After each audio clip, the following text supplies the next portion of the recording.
அக்கா என்னக்கா ஒரே டல்லாக உடம்பு சோர்வாகிறீங்க, என்னாச்சு?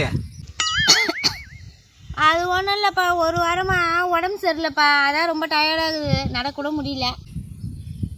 உடம்பு சரியில்லையா? அதான் நான் பார்த்தேன். உடம்பு சரியில்லாவே சாப்பாடே பிடிக்காதுக்கா. கை காலெல்லாம் ஓஞ்சி போகிற மாதிரி இருக்கும், ஒரு மாதிரி ஆளே அடிச்சு போட்ட மாதிரி இருக்கும். அதான் ரொம்ப டல்லாக நடந்து வரீங்க போல. அதெல்லாம் நல்லா சாப்பிட பிடிக்குது. ஆட்டு ரத்தம், ஆட்டு போட்டி, ஆட்டு தலை, ஆட்டு கால், பிரியாணி, காடை, கௌதாரி இதெல்லாம் கொடுத்தா நல்லா சாப்பிடலான்னு இருக்கு தோணுதுப்பா. எது? ஆட்டு ரத்தம், தலைக்கறி, போட்டி பிடிக்குமா? உடம்பு சரியில்லைன்னா யாரும் சாப்பிடவே மாட்டாங்க. பச்சை தண்ணி கூட பல்லில் இறங்காதுன்னு சொல்லுவாங்க.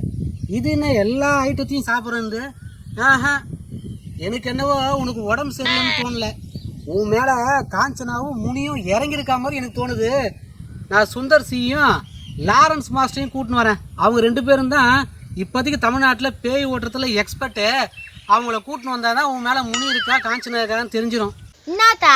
பேய் ஓட்டுறதுக்கு தான். பேயா? என்னப்பா கட்சியில் அக்காவுக்கு போய் பேய் பிடிச்சிக்கிச்சுன்னு சொல்கிறா? அக்காவுக்கு ஒரு பிரியாணி வாங்கி வந்து கொடுத்துட்டு போவேன் தானே இதெல்லாம் சொன்னா. வாய் வேற நம்மந்தா ஏன்னா ஒன்று வாங்கி வந்து கூட சாப்பிட்றதுக்கு.